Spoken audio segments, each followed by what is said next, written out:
On a tous vécu des coïncidences bizarres dans nos vies, qu'il s'agisse de partager l'anniversaire d'un ami ou de tomber sur une connaissance en vacances. Mais je te garantis qu'elles ne sont rien comparées aux nombreuses coïncidences folles qui se sont produites tout au long de l'histoire de l'humanité. Alors prépare-toi à ce que ta mâchoire tombe par terre pendant que nous enquêtons sur certaines des coïncidences historiques les plus étranges qui soient.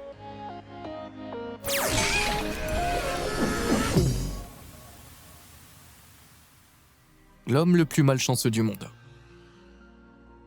Tsutomu Yamaguchi était en voyage d'affaires à Hiroshima le 6 août 1945. Mais sa journée a pris une tournure inattendue et presque mortelle lorsque les États-Unis ont largué une bombe atomique sur la ville japonaise. À 3 km du point zéro, le ciel au-dessus de Tsutomu s'est embrasé et il a sauté dans un fossé pour essayer d'éviter la vague de chaleur intense qui lui a brûlé le corps. Miraculeusement, il a survécu, mais dans l'immédiat, quelques 80 000 personnes n'ont pas eu cette chance. Blessé, brûlé et désespéré de voir sa famille, Tsutomu est rentré chez lui. Il lui a fallu 3 jours, mais il a réussi. Malgré ses brûlures et ses bandages, il s'est présenté au travail le 9 août. Son patron a exigé de savoir ce qu'il s'était passé, refusant de croire qu'une seule bombe ait pu anéantir une ville entière. Tsutomu s'apprêtait à tout expliquer quand tout à coup, la ligne d'horizon à l'extérieur a explosé dans un autre flash blanc aveuglant. Tsutomu et ses collègues se laissent tomber au sol, tandis que les fenêtres du bureau volent en éclats tout autour d'eux. Dans ce qui pourrait être le pire coup de chance de l'histoire, son bureau était situé à Nagasaki, le site du deuxième largage de la bombe atomique. Une fois de plus, Tsutomu a survécu et s'est immédiatement précipité hors du bâtiment pour aller voir sa femme et son fils. Leur maison n'était plus que décombres, mais autre coup du sort, ils avaient survécu. Sa femme était sortie acheter de la pommade pour les brûlures de Tsutomu, et lorsque la bombe est tombée, elle et le bébé ont réussi à se réfugier dans un tunnel voisin. Ainsi, en étant blessé à Hiroshima, Tsutomu avait par coïncidence sauvé la vie de sa famille à Nagasaki. Bien qu'il ait souffert de l'explosion aux radiations, il a réussi à repousser la mort une 3e fois et a vécu jusqu'à l'âge de 93 ans. Je ne sais pas si cela fait de lui l'homme le plus chanceux ou le plus malchanceux du monde. La voix du dragon. Aux 4 coins du monde, les histoires et les mythes de dragons semblent être présents dans toutes les cultures imaginables. En Chine, les histoires de serpents volants et sans ailes remontent à plus de 5000 ans, tandis qu'en Iran, les Azda'a, des êtres géants ressemblant à des serpents qui auraient habité la terre, l'air et la mer il y a 1 millier d'années. Au Mexique central, dans les années 1220, le grand serpent à plumes Quetzalcoatl était présenté de la même façon. Même le folklore européen parle de créatures ailées, plus lézards que serpents, crachant du feu et menaçant des chevaliers héroïques en armure étincelante, avec des représentations datant de 1260. Mais voilà, ces mythes sont apparus à des époques différentes dans des cultures du monde entier qui étaient pratiquement isolées les unes des autres. Alors attends, comment peuvent-ils tous avoir des histoires aussi similaires et des représentations de créatures qui n'existent pas réellement ? Il doit s'agir d'une coïncidence épique, qui aurait presque plus de sens si les dragons existaient. Bien qu'il existe des théories sur la façon dont cela ait pu se produire, il n'y a pas de réponse claire. L'une des explications est que les peuples anciens aient découvert des fossiles de dinosaures et ont extrapolé à l'infini sur ce à quoi ces êtres auraient ressemblé. Lorsque tu regardes la taille et la forme de certains de ces squelettes aujourd'hui, comme celui d'un T-Rex ou d'un Diplodocus, tu peux presque voir la similitude avec certaines de ces anciennes représentations. Une autre théorie veut qu'ils soient inspirés par 2 véritables animaux. Par exemple, l'Inca Amaru ressemble presque à un lama, tandis qu'Apep, le mythique serpent égyptien du Nil, est décrit comme un crocodilien et une anguille. Quoi qu'il en soit, les dragons continuent de jouer un rôle important dans la culture moderne à travers le monde. Pas plus tard qu'en 2017, un groupe de farceurs chinois a étalé ses supposés os de dragon dans un champ. Les os qui mesuraient jusqu'à 18 mètres de long appartenaient sûrement à des vaches ou à des moutons, mais certains habitants étaient convaincus qu'ils étaient authentiques. Cette volonté, voire cet empressement à croire aux dragons n'est pas rare non plus sur Internet. Tu trouveras des sites qui prétendent montrer de vraies observations de dragons, qu'ils soient enfouis dans la glace sibérienne ou qu'ils traversent le ciel en courant. Alerte spoiler, il s'agit de toute évidence de clips VFX ou d'accessoires utilisés dans les films, mais il faudra plus que cela pour tuer le mythe. Et tu sais ce qui est vraiment réel ? Ces boutons j'aime et s'abonner ci-dessous. Vas-y, clique dessus si tu me crois pas. C'est terminé ? Ok, quelle est la prochaine coïncidence folle ? Hélioglyphes. L'ancienne civilisation égyptienne est aussi fascinante que mystérieuse, et des structures telles que les pyramides ont constamment alimenté des théories de la conspiration. Récemment, cependant, un ensemble de hiéroglyphes a été découvert, ce qui a rendu fou les amateurs de conspiration. Trouvée au-dessus du temple du pharaon Séti à Abydos en Égypte, l'écriture ancienne semble montrer un hélicoptère, un avion et une sorte d'aéronef futuriste. Si on considère que Séti a vécu il y a environ 3000 ans, ça n'a aucun sens. Des voyageurs du futur ont-ils décidé de revenir en arrière et de s'exhiber en se baladant en hélicoptère dans l'Égypte ancienne? Ou bien s'agit-il de l'œuvre d'extraterrestres? Eh bien, malgré la frénésie que les hiéroglyphes ont provoquée, il s'avère qu'il y a une explication bien plus simple. Tu vois, dans l'Égypte ancienne, il était courant que les hiéroglyphes soient sculptés à nouveau, surtout lorsqu'un nouveau pharaon arrivait au pouvoir. Dans ce cas, la gravure originale a été réalisée sous le règne de Séti I, mais plus tard, sous le règne de Ramsès II, elle a été recouverte de plâtre et gravée à nouveau. Cependant, avec le temps, le plâtre s'est érodé par endroits, révélant l'inscription originale en dessous. Ainsi, les deux inscriptions se sont combinées et grâce à une coïncidence assez énorme, ont fini par ressembler exactement à des véhicules modernes. Donc, toujours pas de preuve de l'existence de petits hommes verts, j'en ai bien peur. Ah ouais, tu peux enlever ton chapeau en aluminium. La malédiction des présidents. J'ai pas tendance à être superstitieux, mais il arrive parfois que quelque chose de tellement bizarre me fasse réfléchir à deux fois, comme la malédiction de Tippecanoe. La malédiction de quoi, dis-tu? Écoute-moi bien, entre 1840 et 1960, les 7 présidents des États-Unis qui ont été élus au cours d'une année se terminant par un O sont tous morts en fonction. C'est une tendance qui dure depuis 120 ans. Ce phénomène était si étrange que les gens étaient convaincus qu'il s'agissait d'une malédiction. Et les racines de cette malédiction remontent à loin. Au début des années 1800, les nouveaux États d'Amérique s'étendent vers l'ouest. Les Amérindiens qui vivaient sur ces terres depuis des milliers d'années ont cependant formé une confédération pour résister à cette expansion, dirigée par le chef Tecumseh. Lui et son frère Tenskwatawa, un prophète renommé, ont mené leur peuple dans une guerre contre les envahisseurs. Mais en 1811, ils perdirent une grande bataille à Tippecanoe contre les forces de William Henry Harrison, un militaire américain. La Confédération ne s'est jamais vraiment relevée et après la mort de Tecumseh, Tenskwatawa aurait jeté une malédiction sur Harrison. 29 ans plus tard, en 1840, Harrison est devenu le 9e président des États-Unis, mais un mois seulement après son investiture, il est mort. Par la suite, tous les présidents élus au cours d'une année se terminant par O sont morts en fonction, et ce à 20 ans d'intervalle. Ainsi, lorsque Ronald Reagan a été inauguré en 1980, 20 ans après JFK, il n'était que trop conscient de cette soi-disant malédiction. Sa première dame, Nancy Reagan, était apparemment si effrayée qu'elle a engagé une foule de médiums et d'astrologues pour essayer de protéger son mari. Et il semble qu'ils aient fait leur taf. Malgré une tentative d'assassinat, Reagan a survécu à ses 2 mandats et le règne de la malédiction était officiellement terminé. Bien sûr, ce n'était probablement pas vraiment une malédiction, mais tu ne peux pas nier qu'il s'agisse d'une coïncidence qui tue. La folie des malices. Si t'es familier des bandes dessinées, tu as probablement entendu parler de Denis la Malice, l'enfant turbulent mais bon enfant dessiné par l'illustrateur américain Hank Ketcham. Mais savais-tu qu'il existe un personnage de bande dessinée britannique qui s'appelle également Denis la Malice?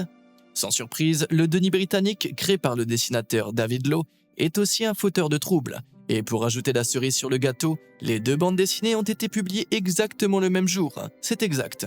Le Denis américain et le Denis britannique sont apparus pour la première fois le 12 mars 1951 dans leurs pays d'origine respectifs. Attends, c'est pas une simple coïncidence, n'est-ce pas? Il doit s'agir d'un plagiat, non? Eh bien, c'est faux.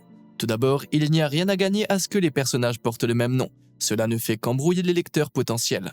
De plus, les années 50 sont bien antérieures à Internet, séparés par un vaste océan. Ketcham et Lowe n'auraient jamais pu savoir sur quoi l'autre travaillait. Ouais, ça donne un peu la chair de poule. Photographie phénoménale. Regarder de vieilles photos peut être nostalgique, embarrassant ou, dans le cas des Britanniques, Amy Maiden et Nick Wheeler, tout à fait étonnant. En 2014, l'heureux couple était sur le point de se marier et s'amusait à regarder un vieil album de photos de famille dans la maison des grands-parents de Nick.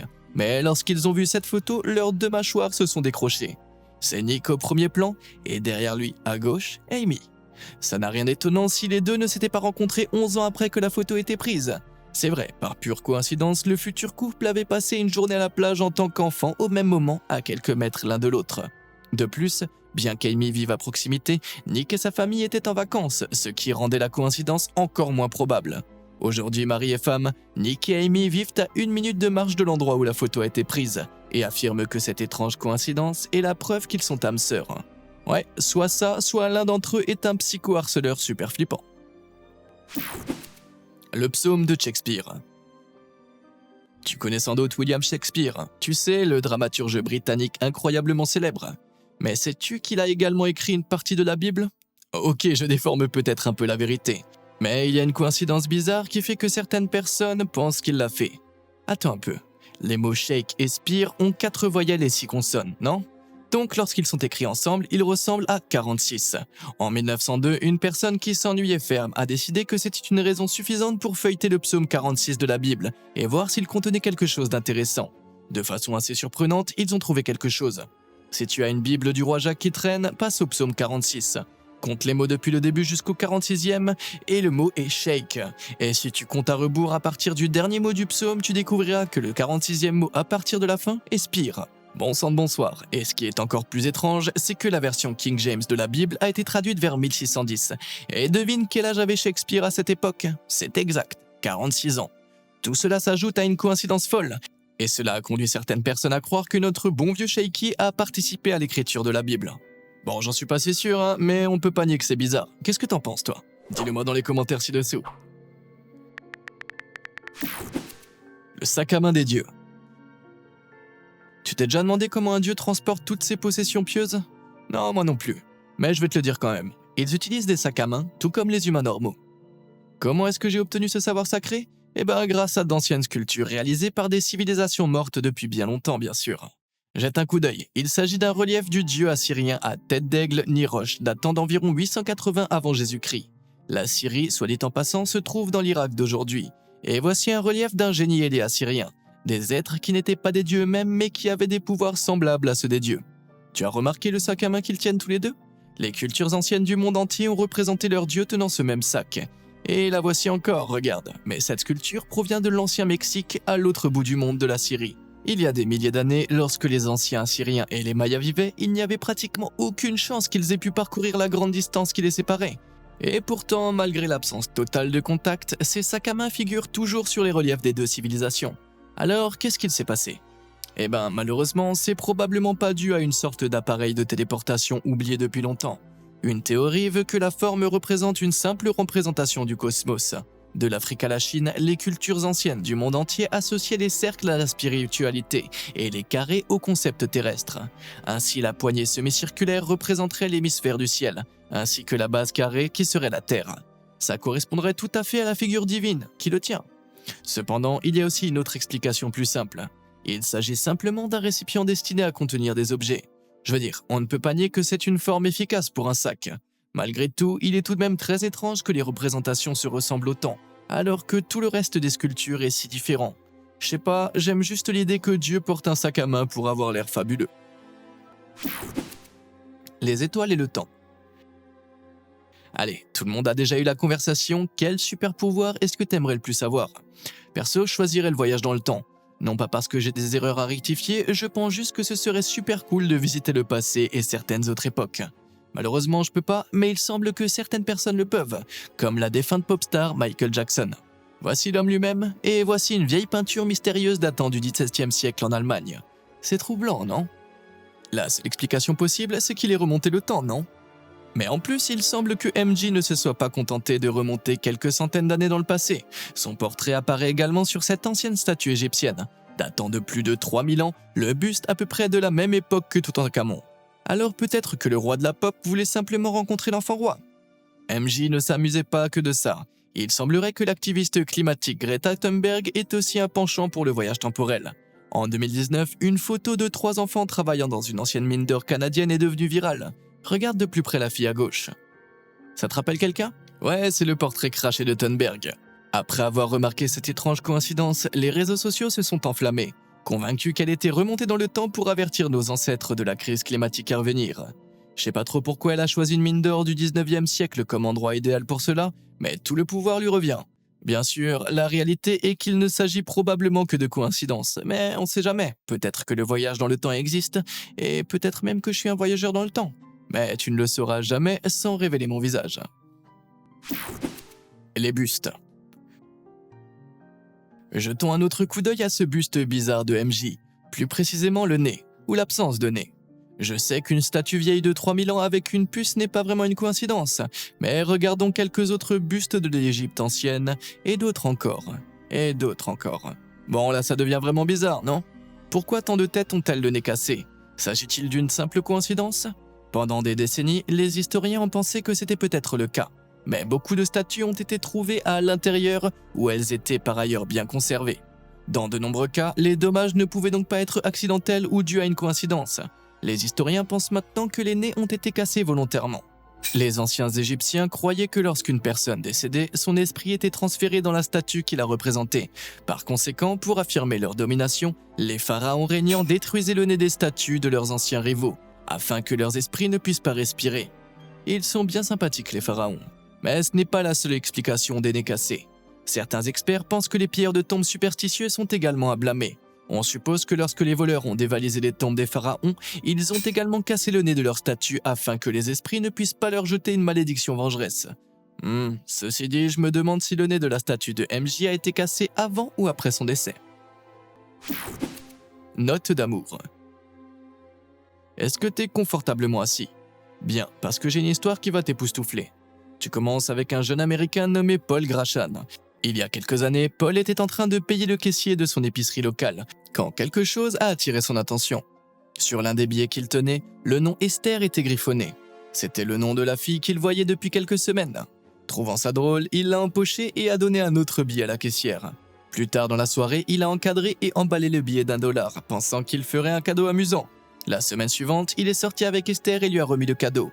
Elle l'a déballé, mais au lieu de le trouver drôle, elle semblait choquée, et même un peu perturbée.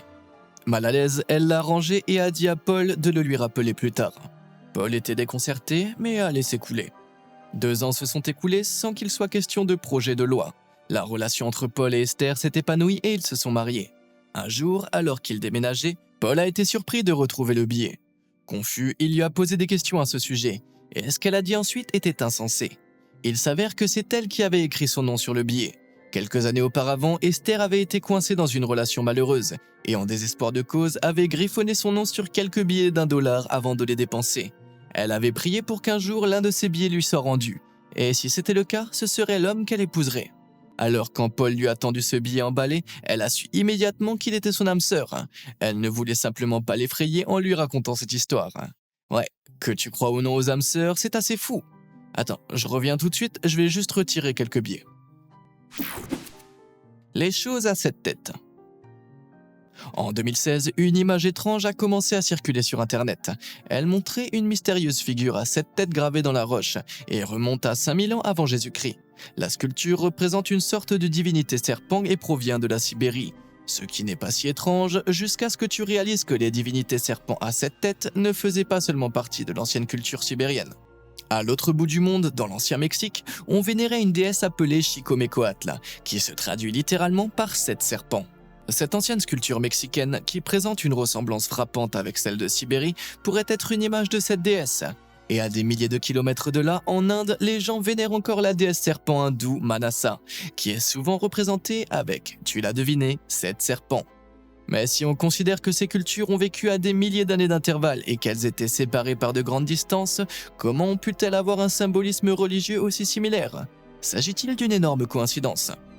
On ne peut pas le savoir avec certitude. Ce que l'on sait en revanche, c'est que les serpents étaient vénérés par les peuples anciens du monde entier. Ils sont mortels, mystérieux et possèdent la capacité unique de muer. Les anciens sémites et mésopotamiens pensaient que cela les rendrait immortels, tandis que les hindous y voyaient un acte de réincarnation. En somme, les serpents étaient largement réputés pour être très puissants, ce qui pourrait expliquer pourquoi ils étaient si souvent traités comme des divinités. Quant aux 7 têtes alors, c'est moins clair, mais l'humanité a toujours eu une étrange affinité avec le chiffre 7. Qu'il s'agisse de religion, de mythe ou de superstition, cherche le chiffre 7 et tu le trouveras partout. Cette merveille du monde antique, 7 couleurs dans l'arc-en-ciel, 7 jours dans la semaine, on semble donc l'associer à des choses importantes. Par conséquent, le respect de l'humanité pour les serpents et l'amour du chiffre 7 pourraient expliquer pourquoi tant de cultures anciennes avaient des divinités serpentines à 7 têtes. Soit cela, soit les hommes serpents sont réels. Les trompettes de la guerre. Et si je te disais que 3 guerres différentes du XXe siècle ont toutes été causées par une ancienne trompette ayant appartenu à Toutankhamon? Tu me dirais probablement que je suis fou, mais écoute-moi. Lorsque l'archéologue britannique Howard Carter a découvert la tombe de Toutankhamon en 1922, il a trouvé 2 trompettes enterrées avec le pharaon, l'une en cuivre, l'autre en argent. À l'origine, elles étaient utilisées pour appeler les troupes du roi Toutankhamon à se battre pour lui.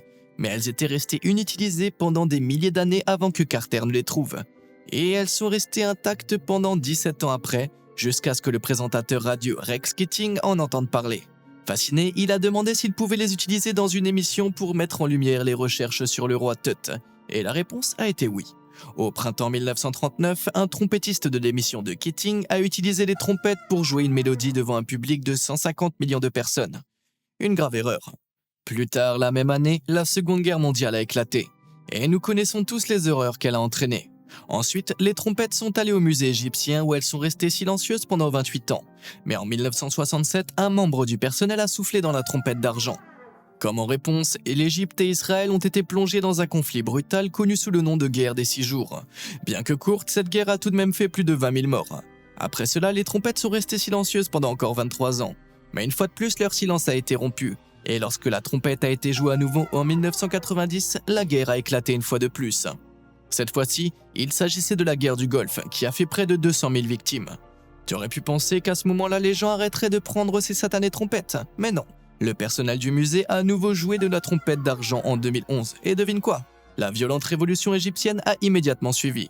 Ouais, sans surprise, tout cela a conduit certaines personnes à croire que les trompettes ont été maudites par Toutankhamon. Mais en réalité, il est plus probable qu'il s'agisse simplement d'une énorme coïncidence. Je veux dire, malheureusement, les guerres et les disputes se produisent tout le temps. Malgré tout, j'espère vraiment que personne ne soufflera plus jamais dans l'une ou l'autre des trompettes, juste au cas où. Bon, je crois que c'est tout ce que mon cerveau peut supporter en matière de coïncidences historiques pour aujourd'hui. Lesquelles as-tu trouvé les plus étranges? Et est-ce que t'as vécu des coïncidences tellement incroyables qu'elles auraient pu figurer dans cette vidéo? Dis-le moi dans les commentaires ci-dessous. Comme d'habitude et jusqu'à la prochaine fois, merci de nous avoir suivis.